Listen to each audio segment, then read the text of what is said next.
It's my pleasure to welcome you to the Clark Howard Show, where our mission is to serve you and empower you so you make better financial decisions in your life. So, question for you. If an oops happened in your life, can you afford it? Unfortunately, most Americans don't have enough cash to handle an oops. And people are turning to really troublesome ways to get that money, to borrow that money. I want to talk about how prevention is the best cure with your wallet. Later in the show, I'm also going to talk about grocery shopping and the method that is saving more and more and more of us money that's been there all along. So, surveys ask the question all different ways, but generally somewhere close to half of Americans, even those of higher income, big percents of people with higher income, cannot cover a theoretical $400 unexpected expense. Sudden visit to a doctor not covered by insurance, or a problem with your vehicle, or the water heater goes out at your house, whatever it is, we're living so tight that we can't afford the unexpected. But the unexpected always happens. You cannot price life for perfection. And I'm very worried about how this mentality has taken hold to use a 401k as just this piggy bank, that the 401k becomes the thing you go to grab money when you need to do a repair of some kind. And it's funny because people will call me and they'll ask me a question, or we'll have one on the podcast from someone who's like, is this an exception to your 401k rule about not borrowing from a 401k? And it's really hard for me to ever say that it is a reasonable exception to borrow that money from the 401k. Because you can't look at things just in isolation. What does it do to your long-term financial independence and trajectory when you pull that money out of a retirement account? At the same time, what do most people do when they have an unexpected expense? If they have it, they pull out a credit card and they charge it at an interest rate that typically is going to be close to 20%. And then for every dollar you borrowed, you're paying back the equivalent of $1.20 if you get it paid off in a year. It's not great either. I mean, these are tough issues. So it's why I have my obsession with having from every paycheck some money, any amount of money, go into a savings account, that you do a split deposit. There's not a payroll service out there that doesn't have the capability of taking part of your paycheck and putting it in your checking account, and part of it and putting in a savings account. And most of them will allow you to put money in two different places from that paycheck, because you want the money in a high interest earning online savings account instead of with a traditional bank, because traditional banks pay like nothing on your savings. And I've got my 1 cent rule. I invented it. No. Anyway, the 1 cent rule is that if you feel like you can never save a penny, that you just can't do it, start with 1 penny of every dollar you're getting from your paycheck. And 1 penny of each dollar goes into that savings account. And the whole idea is to create that habit of diversion into savings, to start building it up so that when the rainy day comes, you've got that money to draw on. And yeah, the penny of every dollar you make may not build up enough over time to pay for whatever the oops is, but it will certainly defray part of the cost of whatever the oops is. And you're creating a new habit in your life. Because the alternatives, it's like, do you want me to jump in a fire pit, or do you want me to go into a line of people with machetes? I mean, that's the thing that I'm presented so often with, is this thing like, well, something terrible is going to happen to me. Which terrible thing should I do? Right? Mm-hmm. So you want to avoid the fire pit and the machetes by saving money regularly, and then you don't even have to worry about that question. All right, are you ready for questions? I'm ready. Okay. I give the worst analogies ever, don't I? I do. Amit, I hope I'm saying your name right, in California. Guru Clark, I'm a big fan of yours. My wife wanted to buy a book for her studies, and she found one from an Instagram group. The seller had Venmo, but as your longtime listener, I know it's not a good idea to use Venmo with an unknown person, so I decided to use my Capital One virtual card. When I linked it to Venmo, it was asking for minimal fees like $2.45, so I transferred first $25, and then after the owner sent me the shipping receipt, I transferred $45. Luckily, the book owner was genuine. The issue is Capital One charged a $10 advance cash fee twice, 2 times for 2 transactions, which was not showing when I was transferring the money. I called them and they're saying we can't waive the charge. This is not ethical. What is your suggestion? It's not much, but I'm disappointed with their support and policy, which makes me nervous using my credit card. Yeah, okay. So the credit card companies are in this ongoing thing with Venmo and Cash App, and they are treating them generally as a cash advance and not as a traditional purchase when you put money into your account or use them for a transaction. And gosh, this is an expensive. So the cost of the book was $70 plus the cash advance fee plus an additional $20 to Capital One. Plus the probably fee, the $2.45 or whatever the fee was. I guess that's the cash advance fee, I guess. Okay. But I thought they charged you a fee on top of it for using a credit card, Venmo, but maybe not. Well, if it processes as a credit card at Venmo, then the only fee would be as a credit card charge that would appear on your card. But the credit card companies don't want to end up in something where you're then disputing as a purchase that, let's say you didn't receive the book. And then so you're like, well, I'm going to dispute the charge. And so that's why they want to do as a cash advance any transaction you do with Venmo or Cash App, which protects them from a chargeback and then costs you all the money up front.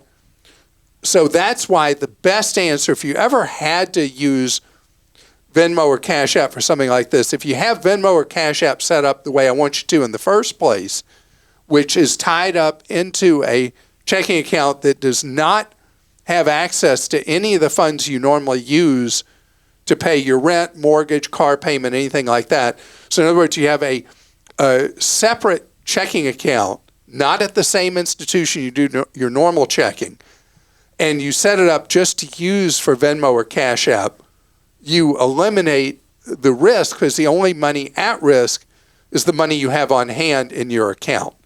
I'm really sorry this was so messy for you with the cards. Anytime you get into anything that's considered to be a cash advance, it gets ugly quick for your wallet. Carrie in Georgia says, on Clark's recommendation, we bit the bullet and paid an annual fee for the Chase Sapphire preferred card for the sole purpose of obtaining cash in local currency from ATMs. When calling for a PIN, we were told by Chase representative that is basically this is a ripoff, that there is a high fee to just get the PIN, and then a high interest rate on cash advances starts accruing from the day the cash is obtained. I'm very concerned about this issue. Thanks for any help you can give. So, Carrie, all right, maybe I've failed to explain this well.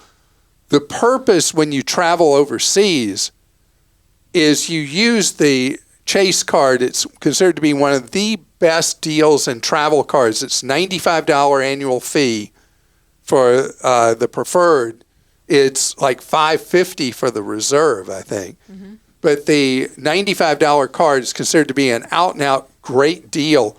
It's designed to use overseas. It's designed to be used for travel. You pay no foreign currency transaction fees using it for purchases as a credit card, not as a source of getting cash from ATMs. If you want cash from ATMs, if your financial institution, they have your ATM card, is fee-free on ATM withdrawals from others' ATMs, you're good. If it's not, then you have a problem. If you have a Charles Schwab account, you can get their ATM card and you never pay a fee for foreign currency or for using an ATM anywhere in the world. And that's the best card to have. As an alternative for getting money overseas, as I've talked about before, look at Revolut and Wise that are both specialists in being able to use your U.S. dollar account basically overseas.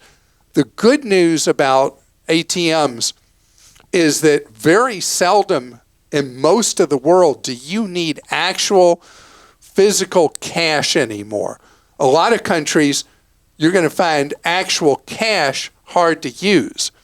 And what I've discovered is that when I get to a foreign country and I pull money out in cash using my fee-free ATM card, that I end up at the end of the trip still having almost the same amount of cash as I started with.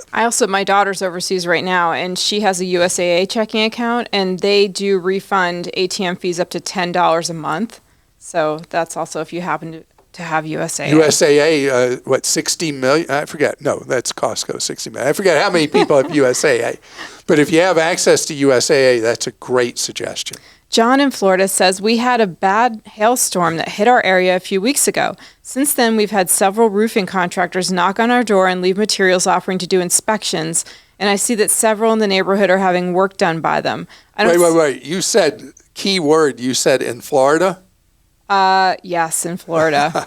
Although this is happening in my neighborhood right now, too, I have to say. I don't see any damage to my roof, but would like to have it inspected by someone other than the guys going door to door. I hate to be skeptical, but I'm not sure I trust what they tell me. What's the best thing to do? Should I call my insurance company and see if they will send someone out to inspect? Will that affect my rates? Should I try a home inspector? Should I call another roofing company to inspect? What do I do? Yeah, so this is a plague in Florida that's been driving up homeowners' insurance rates like you can't believe. The legislature in Florida has been really struggling with this for a long time.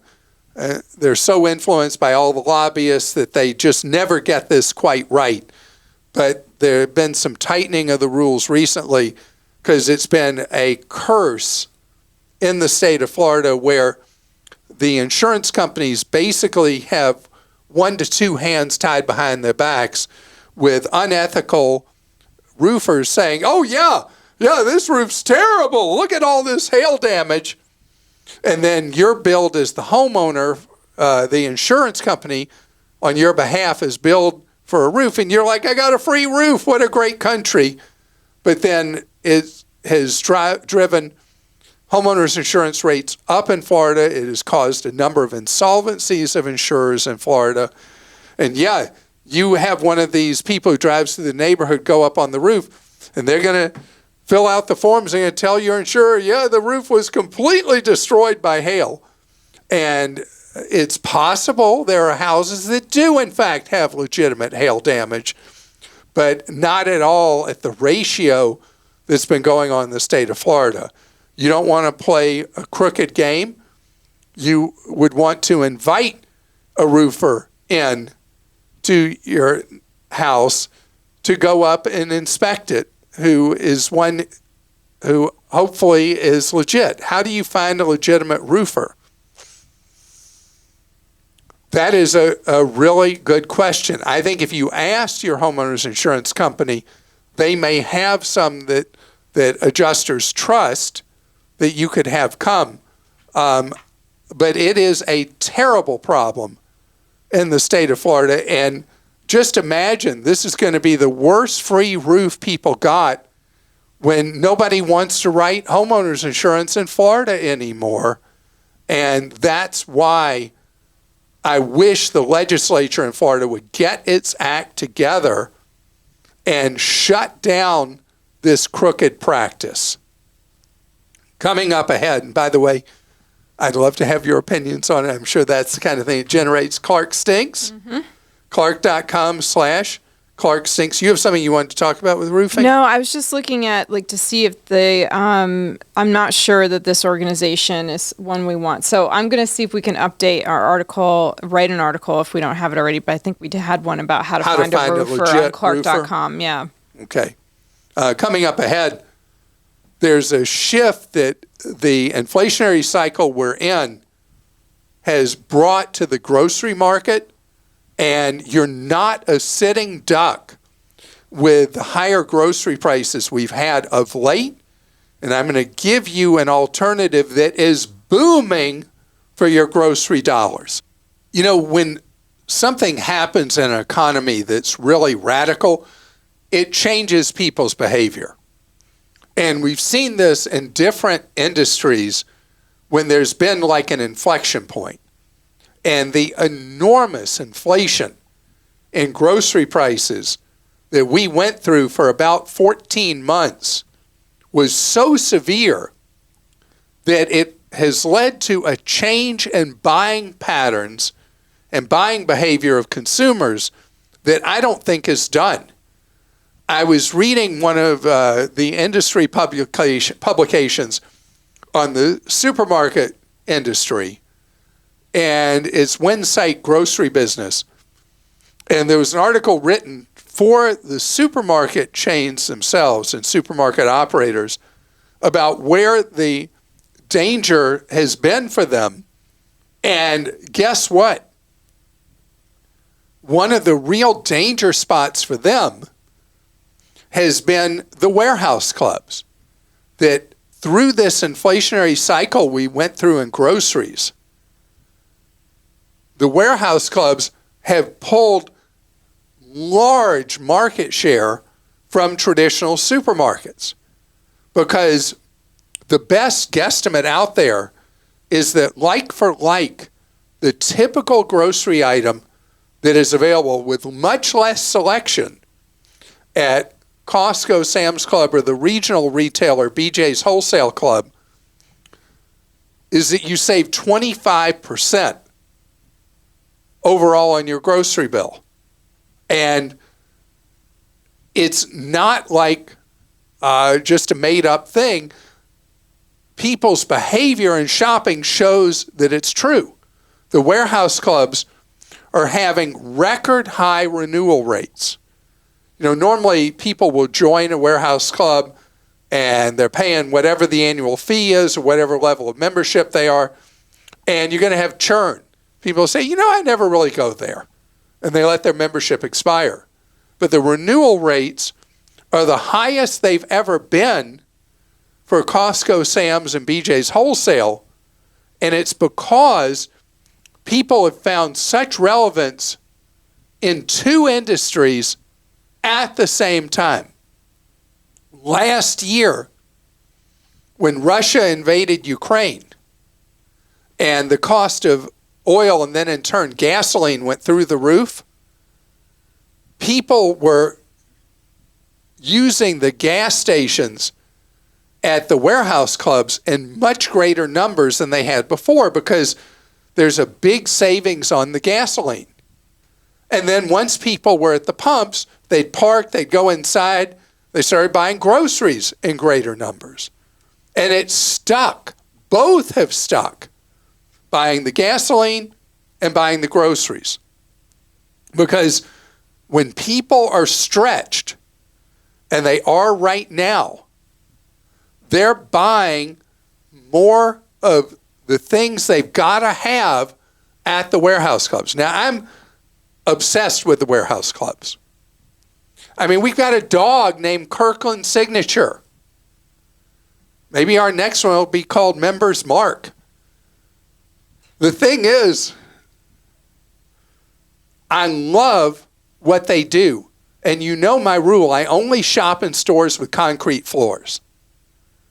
Because I don't want to pay for fancy flooring or fancy fixtures or a beautiful store. I want beautiful prices.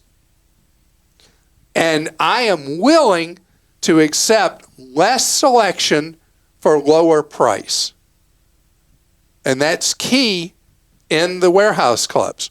What if you are a single individual and you're thinking, I can't buy groceries at one of these places because it's going to go bad before I'd ever finish an item that's got a pull date.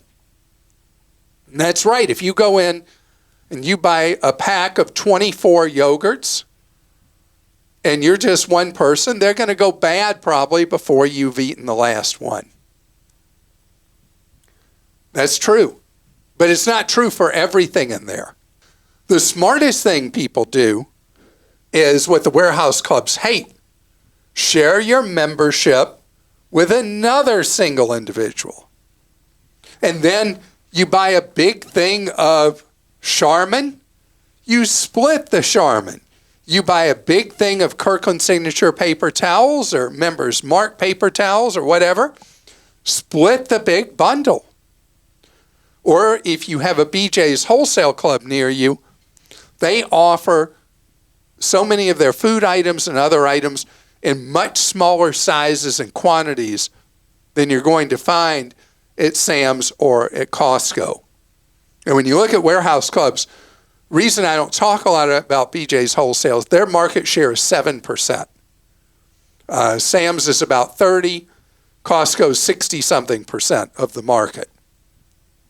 But these places will save you substantial money. Think about it. 25% overall reduction in your grocery bill. And as I've talked about before, the traditional supermarket chains are getting squeezed. They're getting just clobbered by the competition from the specialties like Aldi and the growing Lidl. The two German supermarket chains that have come in the U.S. are taking more and more and more market share by market in the U.S. Even Dollar General and Dollar Tree are taking market share in groceries. Because when people's wallets just don't buy them enough, they adapt and change old habits. And if you are fed up with high grocery prices where you shop, consider the alternatives. Christa? Okay, Cody in Pennsylvania says, I know you've recently talked about the price differences going back and forth between eating out and going to the grocery store. What about meal delivery services such as HelloFresh? Do those provide a better value than spending money on either of the two? Thank you. The advantage of using a meal delivery service is it eliminates the impulse buying.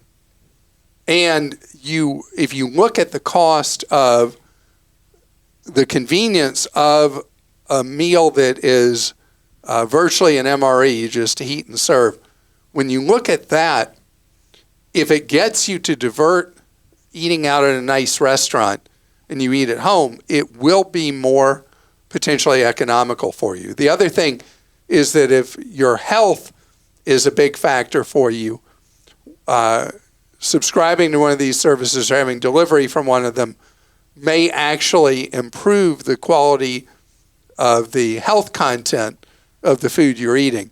As I say that, though, the meal delivery services have been in a world of hurt. They were doing so well during COVID, they're having a really hard time scaring up customers right now. Jonathan in Connecticut says, we have two nieces, ages 5 and 8. To say they are fortunate to have a spoiled life would be an understatement. They have every toy you can imagine, as well as travel and experiences. Their family does very well financially. Every birthday, holiday, and Christmas, they get to open what seems like hundreds of toys and presents. We want to do something different for them that they will appreciate later in life, instead of buying junk now that they will play with for a week and throw out. What would be the best way of giving money for all these occasions in some investment account so it can grow over the years? Their parents already have a fully funded 529 plan for them. What would be a couple of great options that won't affect their financial aid down the road if they decide to go to college? We've thought about opening a Roth IRA, Series I bonds, Treasury bonds, notes, simple savings account, credit union CDs. Okay, this is hard because these kids live in a very affluent household, which means that you've got to make a gamble here that the parents' income by itself is going to limit the kids' eligibility for financial aid for college if, in fact, they do go. The parents already have the 529s. You said fully funded, meaning this is a wealthy household. And if I were going to do anything, can't do the Roth because they're not working yet, 5 and 8 years old. Gosh, these child labor laws. Why aren't they working in the salt mines? Anyway, gosh. What about like a... I would do... Go ahead. What were you going to say? Because I have an idea. Well, this may be not what they want to do, but what about like some kind of a charitable giving fund, and then they could choose where the money would go later or something? They're too young to be able to do that. But that is an idea. And you could have no appreciation from the 5 and 8 year old if you gave money in their honor. If you asked each of them, hey, what matters to you? Like 5 and 8, I mean, like, I hate when a kid has cancer. I hate when a kid doesn't have a home or whatever it is. And you could give money in their honor to that kind of thing. It's funny that both of us were thinking. What you're thinking too. We were both thinking charity right away. But if it's one of those things, charity begins at home, I would open the kids a Fidelity investment account. And put money into an index fund since they're not likely to qualify for financial aid for college anyway. You're not hurting them qualifying by having money in their name in an investment account. And they could go in one of the Fidelity Zero funds. Takes $1 to open one of those accounts. But I still like the charity angle. Tom in Hudson Valley, New York. Where I hail from. It says, I'm enrolled in a gas station rewards program. Cornwall on Hudson is where Christa was born and grew up. Mm-hmm. I'm enrolled in a gas station rewards program. Gas paid with a credit card is usually 10 cents higher than the cash price here in New York. Your advice is not to use debit cards in place of credit cards. Great advice. I've not used a debit card in years. My credit card is linked to my rewards account, and if I save 5 cents a gallon when use the rewards program. To me, I don't think I'm reaping all the benefits of the rewards program when I'm only saving 5 cents off the credit price. I'm looking for some sage advice from the Swami of savings. Well, it's so funny that you asked this question because I started off this segment talking about the warehouse clubs and buying gas. So if you are a member of Sam's or Costco, I would like you to look at getting one of their cards. Sam's Club card, you're going to get 5% off. So if you're paying $3.50 a gallon right now, it'd be 17.5 cents you'd get off every gallon using the Sam's Club MasterCard to buy your gas. And you use the Sam's Club card anywhere and you get the 5% off. Costco, you get 4%. So you would still save more than the cash discount difference. Using a credit card, you'd still be net positive. And the annual fee with the Costco, Citibank, Visa, or the Sam's Club, who issues Synchrony, however you say that bank, MasterCard. If you have a membership at either of those clubs, get the accompanying card, use it for gasoline, you'll be better off than you are with the rewards account that's still leaving you a nickel higher per gallon on the credit versus the cash price. Or if you're not a member and you have to use this like one type of gas station, what about opening a separate checking account with a debit card that only has a certain amount of money in it for gas every month? Yeah, that's a lot of work, but you could certainly do that with an online bank and you'd get the 10 cent a gallon discount. But I'm trying to maximize your savings. And the warehouse clubs, I mean, they are the answer to every question Yes, in life, freeze your right? credit and warehouse clubs. Yeah. So that's what I would do. You got a pretty good chance with the percent of Americans that are a member of Sam's or Costco that you have one of those memberships. You'd be able to get the card and get the big discount per gallon of gas. And go by, you can see the big sign, the Christa DBI's memorial, not memorial, honorary, you're still alive. Yeah, The there's not one museum of those. in honor of your life. There's not one There's not one, but I do in want the to give it. Hudson River Valley? No, I do. You know who is in the Hudson River Valley, though? Clark's super fan and my favorite teacher ever, my third grade teacher, Ms. Ronnie Hunningsbaum. So shout out to you, Ms. Hunningsbaum. We love you. And Ms. Hunningsbaum, you are a member of Team Clark. Thank you so much for that. And I hope you've enjoyed today's episode of our podcast. What are we about? You learning ways to save more, spend less, and avoid getting ripped off.